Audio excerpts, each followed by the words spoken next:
মাহারির প্রতিনিধিদের সাথে বসেছিলাম দীর্ঘদিন পরে। মানে আমাদের বিএনপি সম্পর্কে তাদেরকে একটা সবসময় ভুল ধারণা দেওয়া হতো। বিএনপি একটা সাম্প্রদায়িক সংগঠন, বিএনপি একটা কি বলে ধর্মভিত্তিক সংগঠন, বিএনপি শুধু যারা বাংলায় কথা বলে, বাংলা সংস্কৃতিতে বিশ্বাস করে তাদের সংগঠন। কিন্তু তা না। শহীদ প্রেসিডেন্ট জিয়াউর রহমান যে বাংলাদেশি জাতীয়তাবাদ আমাদেরকে আপনাদেরকে দিয়ে গেছেন, এটা হলো পূর্ণাঙ্গ জাতীয়তাবাদ। স্বাধীনতা পরবর্তীকালে শেখ মুজিবুর রহমান যে বাঙালি জাতীয়তাবাদটা প্রতিষ্ঠা করেছিলেন, সেই বাঙালি জাতীয়তাবাদ ছিল আংশিক জাতীয়তাবাদ, অর্থাৎ বাংলা ভাষা ভিত্তিক, বাংলা সংস্কৃতি কেন্দ্রিক। সেই কারণে আপনারা দেখেছেন সেই শেখ মুজিবুর রহমান সাহেব আওয়ামী লীগ আমলে যখন বাঙালি জাতীয়তাবাদ দিয়ে গেছেন, সেই সময় চট্টগ্রামের পার্বত্য এলাকায় তখন এই চাকমারা বিদ্রোহ ঘোষণা করেছিলেন, যে এই দেশ তো তাহলে আমার দেশ না, আমি তো বাংলায় কথা বলি না, আমি তো বাংলা সংস্কৃতিতে বিশ্বাস করি না, আমি তো বাঙালি না, তা আমার চাকমা আমি যাব কোথায়, আমার পরিচয়টা কি? সেই সময় তারা বিদ্রোহ ঘোষণা করেছিলেন এবং সেই বিদ্রোহ একটা পর্যায়ে বিচ্ছিন্নতাবাদী আন্দোলনে পরিণত হয়েছিল, শান্তি বাহিনী প্রতিষ্ঠিত হয়েছিল এবং সেই আমাদের পার্বত্য চট্টগ্রাম রক্তাক্ত হয়েছিল। আমাদের সেই পার্বত্য চট্টগ্রাম আমাদের হাতছাড়া হওয়ার উপক্রম হয়েছিল। মনে আছে আপনাদের সেই কথা? সেই শেখ মুজিবুর রহমানের জন্য। কিন্তু শহীদ প্রেসিডেন্ট জিয়াউর রহমান সেই ৭৫ সালের পরে এসে তিনি উপলব্ধি করলেন এই জাতিকে ঐক্যবদ্ধ করতে হবে। আমরা এই বাংলাদেশের ৫৪,০০০ বর্গমাইল, ৫৬,০০০ বর্গমাইলের মধ্যে আমরা যারা বসবাস করি, কেউ আমরা বাংলা ভাষায় কথা বলি, কেউ আমরা গারোদের ভাষায় কথা বলি, কেউ চাকমা, কেউ হাজং, কেউ আপনার যে মণিপুরি, কেউ আপনার সাঁওতাল, আবার কেউ ধর্মে আমরা মুসলমান, কেউ হিন্দু, কেউ বৌদ্ধ, কেউ খ্রিস্টান। কিন্তু এই বাংলাদেশের স্বাধীন ভূখণ্ডে আমরা যারা বসবাস করি, আমাদের সকলের জাতীয়তাবাদ হবে বাংলাদেশি জাতীয়তাবাদ। এই যে উনি একটা পূর্ণাঙ্গ জাতীয়তাবাদ দিয়ে গিয়েছিলেন, এটা আমরাও কিন্তু আমরা জনগণের কাছে ঠিক মতো পৌঁছাতে পারি নাই আওয়ামী লীগের বিগত ১৫-১৬ বছরের দমন নিপীড়নের কারণে। এই জন্য তাদের কাছে আমাদেরকে বিভ্রান্তিমূলকভাবে উপস্থাপন করা হয়েছে। আজকে আমি সকালে বসে বলেছি এটা বিভ্রান্তি। আপনারা আসেন, আমাদের সাথে কাজ করেন। আজকে তারা হাতে হাত মিলিয়ে ঐক্যবদ্ধ হয়েছে এবং আমরা ইনশাল্লাহ আমরা কাজ আগের থেকে শুরু করেছি। আপনারা জানেন গত মাসে ময়মনসিংহে আমাদের জনাব তারেক রহমানের নেতৃত্বে আমরা ক্ষুদ্র জাতিগোষ্ঠীদের একটা সম্মেলন করেছিলাম। সারা বাংলাদেশে এই ক্ষুদ্র জাতিগোষ্ঠী যারা রয়েছে, প্রায় ৩৪টি ক্ষুদ্র জাতিগোষ্ঠী রয়েছে, তাদের প্রতিনিধি নিয়ে এসে তারেক রহমান সেখানে বক্তব্য রেখে তাদেরকে বিএনপির ছায়াতলে স্থান করে দিয়েছেন। এটাই আমাদের রাজনীতি। বিএনপিকে সব জায়গায় কানেক্ট হতে হবে, তাহলে বিএনপির রাজনীতিটা আমরা সামনের দিকে তুলে ধরতে পারবো। আর দেখেন, এই যে বলা হয়, এটা আওয়ামী লীগের অবশ্য ন্যারেটিভ যে জামাত বিএনপি, জামাত হলো আরেকটা সংগঠন, বিএনপি হলো আরেকটা রাজনীতি।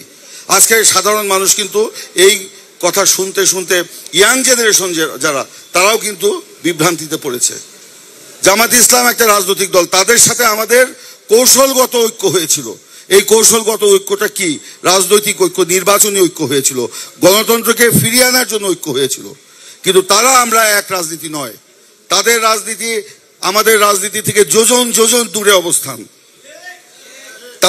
তারা মুসলিম জাতীয়তাবাদে বিশ্বাস করে, ইসলামী জাতীয়তাবাদে বিশ্বাস করে, কিন্তু বিএনপি বাংলাদেশি জাতীয়তাবাদে বিশ্বাস করে, বিএনপি ধর্মীয় মূল্যবোধে বিশ্বাস করে, বিএনপি ইসলাম ধর্মীয়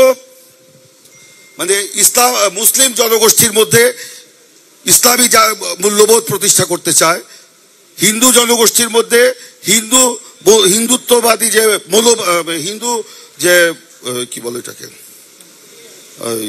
মূল্যবোধ, সেটা প্রতিষ্ঠা করতে চায়, বৌদ্ধদের মধ্যে বৌদ্ধদের ধর্মীয় মূল্যবোধ প্রতিষ্ঠা করতে চায় এবং খ্রিস্টানদের মধ্যে খ্রিস্টান মূল্যবোধ প্রতিষ্ঠা করতে চায়। অর্থাৎ যার ধর্মীয় মূল্যবোধ তারা যদি স্বাধীনভাবে চর্চা করতে পারে, তাহলে আমাদের এই সমাজে কোনো বিভেদ থাকবে না, কোনো ক্যাওয়াস কনফিউশন থাকবে না, কোনো অনৈতিকতা থাকবে না। আমরা সবাই নীতি নৈতিকতার সাথে চলতে পারবো। এটাই হচ্ছে জিয়াউর রহমানের রাজনীতি। আমরা ধর্মীয় মূল্যবোধে বিশ্বাস করি, জামাত সেটাতে অনেক দূরে। তো সেই কারণে আজকে এই যে আমাদের সাথে জামাতের যে আন্দোলন বা ঐক্য ছিল, সেই ঐক্যের কারণে অনেকে কিন্তু বিভ্রান্ত হয়েছে। আজকে সে ঐক্য নাই। আর কঠিন কালে জামাতের সাথে আমাদের ঐক্য হবে কিনা সন্দেহ আছে। এরা একটা মুনাফিক দল। জিয়াউর রহমান না থাকলে তাদের বাংলাদেশে রাজনীতি করার কোনো সুযোগ ছিল না। বেগম খালেদা জিয়া না থাকলে তাদের রাজনীতি করার সুযোগ ছিল না। তাদের নেতাদেরকে যখন ধরে ধরে হাসিনা ফাঁসি দিয়েছিল, আর কেউ নাই, বেগম খালেদা জিয়া, বিএনপি তাদের পাশে ছিল। গত 18 সালের নির্বাচনে তাদের প্রতীক ছিল না, তাদের প্রতীক কেড়ে নেওয়া হয়েছিল। বিএনপি তাদের ধানের শীষের প্রতীক 40টা আসন তাদেরকে প্রতীকে দিয়ে দিয়েছিল। এটা আমরা সবাই মানতে পেরেছি কিনা জানি না, কিন্তু দিয়ে দেওয়া হয়েছিল রাজনীতির স্বার্থে। তাদের সেই কৃতজ্ঞতা বোধ নাই। আজকে তারা বলে পিয়ার। আমরা ফ্যাসিবাদ বিরোধী আন্দোলন করেছি। আমরা আমাদের এই আন্দোলনের কথা মামুন ভাই, রোকন ভাই তারা বিস্তারিতভাবে বলেছে। আমি ওই দিকে আর যেতে চাই না। আমি দেশের বর্তমান প্রেক্ষাপটে আমি বলতে চাই যে আমরা আজকে ফ্যাসিবাদ বিরোধী আন্দোলন সফলভাবে শেষ করার পর আমরা গণতন্ত্রের পথে নতুন করে যাত্রা শুরু করেছি। ইনশাল্লাহ আগামী ফেব্রুয়ারিতে নির্বাচন হবে। সেই নির্বাচনকে বাধাগ্রস্ত করার জন্য এই মুনাফিক জামাত তারা পিয়ার নিয়ে আন্দোলন করছে, যে পিয়ার পদ্ধতিতে নির্বাচন করতে হবে। আরে পিয়ার তো বাংলাদেশের জনগণ কেউ জানেও না। আমি বিভিন্ন জায়গায় গণসংযোগ করছি, হাটে মাঠে ঘাটে আমরা কথা বলি, চায়ের স্টলে বসি, মানুষকে জিজ্ঞেস করি চাচা পিয়ার কি? ভাই চাচা, কেউ কয় পেয়ারা, কেউ কয় পেয়ারা, আরেকজন বলে যে এই যে পেয়ালা সামনে আছে। আসলে পিয়ার নিয়ে তারা বুঝে না কিছু। এখন পিয়ার পিয়ার তারা করে তারা আন্দোলন করছে। আসলে পিয়ার নিয়ে তারাও কিন্তু আন্তরিক নয়। তারাও পিয়ার চায় কিনা সন্দেহ। যদি তারা চাইতোই তাহলে আরো 6 মাস আগে 300 আসনে তারা প্রার্থী ঘোষণা করে তাদের প্রার্থীদেরকে ময়দানে নামিয়ে দিত না। পিয়ার মানে কি? ভোট হবে, দল থাকবে, মার্কা থাকবে, প্রার্থী থাকবে না। এখন ধরেন প্রিয়াঙ্কা বা আমি বা পলাশ কিংবা সিরাজ ভাই কিংবা হযরত ভাই, মামুন ভাই, আমরা যদি নির্বাচন করি, দল আমাদেরকে আমাদের আসন থেকে দিল না, তাহলে আমাদের এলাকার জনগণ কাকে ভোট দিবে? অসুবিধায় মধ্যে পড়লে কার কাছে যাবে? সুবিধা অসুবিধায় পড়লে কারো কাছে তো যাওয়ার নাই। এইটা হচ্ছে পিয়ার। আর পিয়ারে তারা বিশ্বাস যদি করতোই তারা 6 মাস আগে তাহলে এই প্রার্থী দিয়ে তাদেরকে নামিয়ে দিত না। আরেকটি কথা দেখেন, ঐক্যমত্য কমিশনের বৈঠক চলছে গত প্রায় 1 বছর যাবত। ঘন্টার পর ঘন্টা, দিনের পর দিন, মাসের পর মাস বৈঠক করছে। জামাতের নেতারা খুব উচ্চ কণ্ঠে সেই বৈঠকে বক্তৃতা করে, প্রত্যেকটা বৈঠকে। কিন্তু আমি শুনলাম আমাদের সালাউদ্দিন ভাইয়ের কাছ থেকে বা আমাদের মাহমুদুর রহমান মান্না ভাইয়ের কাছ থেকে, এমনকি জুনায়েদ সাকিব ভাইয়ের কাছ থেকে শুনেছি, জামাত সেই বৈঠকে একটিবারের জন্য পিয়ারের দাবিতে কোনো কথা বলে নাই। তাহলে তারা কি আন্তরিক? আন্তরিক না। আজকে সেই ঐক্যমত্য কমিশনের বৈঠক চলাকালে, বৈঠক অব্যাহত থাকা অবস্থায় তারা আজকে রাজপথে এসেছে। কেন? বিশৃঙ্খলা সৃষ্টি করার জন্য। আসলে তাদের উদ্দেশ্য হচ্ছে পিয়ার নয়, বাংলাদেশের নির্বাচনকে প্রলম্বিত করা, পারলে নস্যাৎ করে দেওয়া, যাতে নির্বাচন না হয়।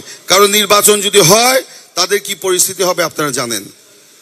তারা বিএনপিকে সহ্য করতে পারছে না, কারণ তারা জানে বাংলাদেশের মানুষ বিএনপিকে ভোট দেওয়ার জন্য মুখিয়ে আছে। অবাধ নিরপেক্ষ সুষ্ঠু নির্বাচন হলে বিএনপি ইনশাল্লাহ বিজয়ী হবে। এটা তাদের সহ্য হচ্ছে না। তারা এই আন্দোলন করে বিএনপির উপর চাপ সৃষ্টি করতে চায়। কেন চাপ সৃষ্টি করতে চায়? বিএনপি তো ক্ষমতায় নাই। আমি কয়েকদিন আগে একটা টক শো করলাম, সেই টক শোতে ইসলামী আন্দোলনের এক নেতা ছিল। তাকে উপস্থাপক জিজ্ঞেস করলো, আপনাদের এই পিয়ারের আন্দোলন কার বিরুদ্ধে?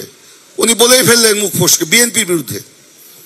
আচ্ছা, তার 1 ঘন্টা পরে আরেকটা টক শোতে, হ্যাঁ ওই যে কোথায় গেলাম, আর টিভিতে, সেখানে উপস্থাপক জামাতের নেতাকে জিজ্ঞেস করলো যে আপনাদের আন্দোলন কার বিরুদ্ধে? বলে সরকারের বিরুদ্ধে। তাদের নিজেদের তো ঠিক নাই কার বিরুদ্ধে আন্দোলন করতেছে, তারা কার কাছ থেকে দাবি করবে। আসলে এটা বড় কথা নয়। বড় কথা হচ্ছে তারা পিয়ারের আন্দোলনের নামে নির্বাচনকে প্রলম্বিত করতে চায়। আমরা দ্ব্যর্থহীন ভাষায় বলে দিতে চাই, গত 15 বছর 16 বছর বাংলাদেশের মানুষ ভোট দিতে পারে নাই, তাদের নির্বাচিত প্রতিনিধি নির্বাচিত করতে পারে নাই। সেই জন্য গণতন্ত্র রসাতলে গিয়েছিল, সেই জন্য দেশের আইন শৃঙ্খলা রসাতলে গিয়েছিল। জনগণের ভাগ্যের কোনো পরিবর্তন ঘটে নাই, শুধু লুটপাট তন্ত্র, স্বৈরতন্ত্র, ফ্যাসিবাদ কায়েম হয়েছিল। এখন স্বৈরাচারের অবসানের পরে বাংলাদেশের মানুষ এই গণতন্ত্রের যাত্রায় ভোট দেওয়ার জন্য মুখিয়ে আছে। এই ভোটকে যেভাবেই হোক আমাদেরকে আজকে সফল করতে হবে, অর্থবহ করতে হবে। বিএনপির নেতাকর্মীদেরকে সেই দায়িত্ব দিয়ে ঐক্যবদ্ধ হয়ে সেই ভোটকে সফল করতে হবে ইনশাল্লাহ। আজকে ঘরের মধ্যে নয়, আমাদের আজকে ছড়িয়ে পড়তে হবে, ডোর টু ডোর ধানের শীষের পক্ষে ভোট চাইতে হবে। বেগম খালেদা জিয়ার সালাম দিতে হবে, তারেক রহমানের সালাম দিতে হবে, ধানের শীষের পক্ষে ভোট চাইতে হবে। আজকে তাই আমাদের একটা ঐক্যবদ্ধ হতে হবে। এই যে পিআর নিয়ে আন্দোলন করছে, আপনি দেখেন সেই আন্দোলন কিন্তু জমে নাই। গতকালকে একটা কর্মসূচি ছিল, আজকে দেখলাম আরেকটা কর্মসূচি তারা করেছে। তাদের নেতাকর্মী ছাড়া সাধারণ মানুষের সেখানে কোনো উপস্থিতি নাই। আছে দেখছেন তো? তাদের যেখানে সাধারণ মানুষ, আপনার জনসাধারণ যে দাবিকে সমর্থন করে না, সেই আন্দোলন হালে পানি পাবে না। সেই জন্য তাদেরকে বলবো এগুলো পরিত্যাগ করে নির্বাচনের পথে আসুন। পিআর পদ্ধতিতে বাংলাদেশে কোনো নির্বাচন হবে না, হবে না, হবে না। বাংলাদেশের মানুষ সরাসরি প্রার্থীকে দেখে, মার্কা দেখে, দল দেখে, ব্যালটে সিল মেরে ভোট দিবে ইনশাল্লাহ। সেই জন্য আপনাদেরকে বলবো আপনারা ফিরে আসুন। আর যদি আপনারা এই আন্দোলনের নামে বিশৃঙ্খলা সৃষ্টি করতে চান, সেই ৭১-এ স্বাধীনতার যুদ্ধের বিরুদ্ধে বিরোধিতা করতে গিয়ে জনগণ আপনাদেরকে কি খেতাব দিয়েছিল আপনারা জানেন। এইবার এই গণতন্ত্রকে নস্যাৎ যদি আপনারা আল্লাহ না করুক আপনারা করেন, জনগণ আপনাদেরকে আর ক্ষমা করবে না। এই জামাত শুধু ভুল রাজনীতি করে। পাকিস্তান প্রতিষ্ঠার আন্দোলনেও তারা বিরোধিতা করেছিল, ৭১-এর স্বাধীনতা যুদ্ধেও তারা বিরোধিতা করেছে, এখনো তারা ভুল রাজনীতি করছে।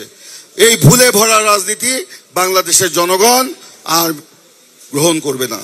ডাকসু নির্বাচন, রাকসু নির্বাচন, জাকসু নির্বাচন ইত্যাদি ইত্যাদি নিয়ে তারা খুব মৌজে আছে, খুব আকাশে উঠছে। তাদেরকে বলতে চাই, ডাকসু নির্বাচন আর জাতীয় নির্বাচনে এক নয়। ডাকসু নির্বাচন আর জাতীয় নির্বাচনে এক নয়। সেখানে আপনারা পতিত ফ্যাসিবাদের সাথে আঘাত করেছেন, ফ্যাসিবাদের ভোট আপনারা নিয়েছেন, জামাতের প্রশাসন বসিয়েছেন, তাদের মাধ্যমে ইঞ্জিনিয়ারিং করে আপনারা জিতেছেন। ডাকসু নির্বাচন আমাদের চোখ খুলে দিয়েছে। আগামীবার এই প্র্যাকটিস আর হবে না আগামী নির্বাচনে ইনশাল্লাহ। সেই জন্য বলবো আপনারা জনগণকে বুঝাবেন, হাটে ঘাটে মাঠে চায়ের আড্ডায় বৈঠকে আপনারা জনগণকে সম্পৃক্ত করবেন। জনগণই হলো সকল ক্ষমতার উৎস, শহীদ প্রেসিডেন্ট জিয়াউর রহমান বলে গিয়েছিলেন। আর তারেক রহমান বলছেন জনগণের সাথে থাকুন, জনগণকে সঙ্গে রাখুন। জনগণ চায় না এমন কোন কাজ বিএনপির নেতা কর্মীর করা চলবে না।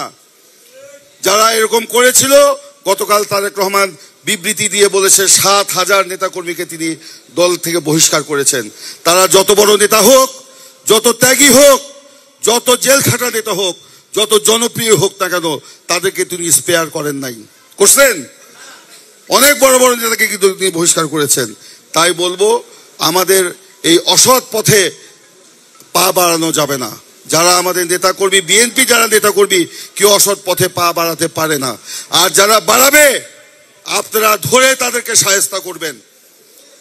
আমাদের এত বছরের অর্জন, এই ২-৪ জন বিপদগামীর অপকর্মের জন্য আমরা ভেস্তে দিতে যেতে পারি না, পারি না, পারি না। বিএনপি অপকর্মকারীদের জায়গা নয়। আপনারা সবাইকে ঐক্যবদ্ধ করবেন এই অপকর্মকারীদের বিরুদ্ধে। আমাদের বিরুদ্ধে যে প্রোপাগান্ডা ছড়ানো হচ্ছে সেই ব্যাপারেও আপনারা কথা বলবেন এবং সেখানে আসল প্রকৃত ঘটনা জনগণের সামনে আপনারা তুলে ধরবেন। যাই হোক, দীর্ঘক্ষণ বক্তব্য রাখলাম, আমি আর বক্তব্য দীর্ঘায়িত করব না। আজকের এই কর্মী সভায় আপনারা সকলে সম্মিলিতভাবে এখানে সমবেত হয়েছেন। একটা হয়তো কমিটি হবে, সেই কমিটি এখানে রোকন বলেছে বায়োডাটা দেওয়ার জন্য, বায়োডাটা দিবে, কারণ আমাদের যাচাই বাছাই করতে হবে।